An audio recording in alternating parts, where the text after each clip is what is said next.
BFM Bourse, vos placements, nos conseils sur BFM Business. Mais on va aussi parler démembrement. Rassurez-vous, ça va très bien se passer. Olivier Sénéchal vient démembrer avec nous. Bonjour Olivier. Bonjour Guillaume. OSL Conseil, l'assurance vie reste bien sûr l'un des placements favoris des Français. Un auditeur nous indique être bénéficiaire en nue propriété d'un contrat avec une clause démembrée. Il se demande ce que cela implique. On peut peut-être d'abord ce que ça signifie une clause démembrée. C'est pas un film d'horreur, on voit tout de suite. Voilà. On ne démembre que les clauses bénéficiaires sur cette antenne. Quand j'ouvre un contrat d'assurance vie, en réalité, je fais deux choses. Je mets de l'argent de côté pour moi-même, c'est-à-dire de l'argent que je vais pouvoir utiliser dans 20 ans ou dans 6 mois.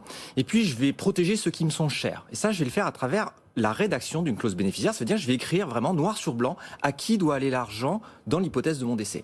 Alors, je vais pouvoir désigner une ou plusieurs personnes. Je peux les désigner en pleine propriété, c'est classique. Mais dans une clause démembrée, ce que l'on va faire, c'est on va désigner quelqu'un pour l'usufruit et une autre personne pour la nue propriété. Voilà, c'est ça le cas dans lequel se retrouve notre auditeur. Et concrètement, ça veut dire quoi être usufruitier dans une clause bénéficiaire ? Alors, quand on est en usufruitier, en général, ça veut dire qu'on récupère le capital. Très concrètement, on reçoit un virement de la compagnie d'assurance et généralement, on va pouvoir faire ce que l'on veut de cet argent librement. Et quand je dis bien ce que l'on veut, en fait, cette liberté de l'usufruitier, elle va entièrement dépendre du cadre qui a été défini par celui qui a rédigé la clause, qui potentiellement ne nous a mis aucune contrainte, ou alors, au contraire, qui nous a mis des contraintes en tant qu'usufruitier. À quoi servirait le fait de mettre des contraintes à l'usufruitier ? Si je le désigne bénéficiaire, ça peut paraître contradictoire. Vous avez raison. En fait, il faut comprendre que l'usufruitier, il a le capital. Alors, qu'est-ce qu'il a, notre nu propriétaire ? Notre nu propriétaire, il a une promesse. En fait, il reçoit un courrier de la compagnie d'assurance qui va lui dire que, au décès de l'usufruitier, il va avoir le droit d'aller récupérer sur la succession de l'usufruitier le montant qui était en assurance vie. Il faut comprendre, en fait, que l'usufruitier, il a une dette envers le nu propriétaire. Et une dette, il n'y a pas de taxe. Donc ça va être très intéressant fiscalement. Par contre, le problème, c'est que si mon usufruitier, il a dilapidé tout son patrimoine, vous comprenez bien que j'ai une créance, mais je ne peux rien recouvrer. Donc tout à l'heure, quand je disais qu'on pouvait mettre potentiellement des contraintes à l'usufruitier, c'est à ça que ça sert. Ça va servir potentiellement à protéger le nu propriétaire et lui garantir qu'à terme, il va retrouver son capital.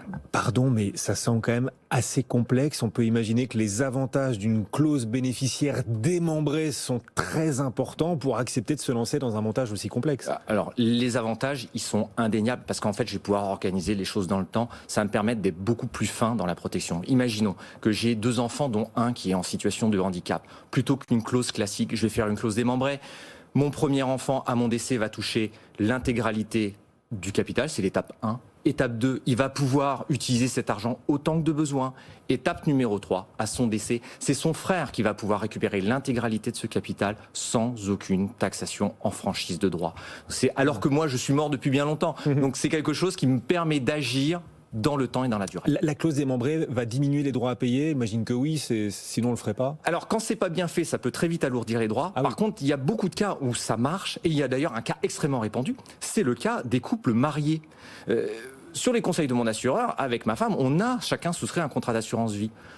Le risque, c'est quoi ? C'est qu'il y a 9 chances sur 10 pour que le jour où je décède, ma femme ait plus de 70 ans. Donc elle va récupérer mon capital, mais elle n'a plus accès à l'assurance vie car elle a plus de 70 ans. Et finalement, mes enfants vont se mettre à payer des droits sur mon assurance vie. Si j'avais fait une clause démembrée, mon épouse, elle aurait reçu le capital, elle aurait pu utiliser les fonds comme bon lui semble. Sauf que, à son décès, mes enfants vont venir chercher ce capital en totale franchise de droit parce qu'ils sont nus propriétaires. Dernière question, on se met à la place de tous ceux qui nous écoutent, auditeurs, téléspectateurs de BFM Business, qui se disent il y a un intérêt quand même à se lancer dans une clause démembrée pour l'assurance vie. Et on rappelle que l'assurance vie reste l'un des placements préférés des Français et qu'il y a au bout une clause bénéficiaire à remplir.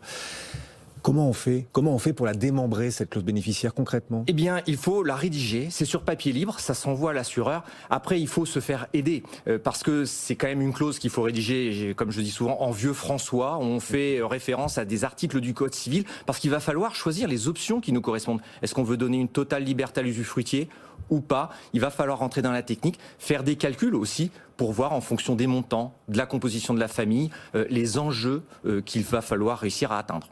Olivier Sénéchal, OSL Conseil, régulièrement à nos côtés sur BFM Business. Vous pouvez retrouver le replay de son intervention, bien sûr, sur notre site BFM Business ou BFM Bourse. Merci beaucoup d'être passé nous voir, Olivier.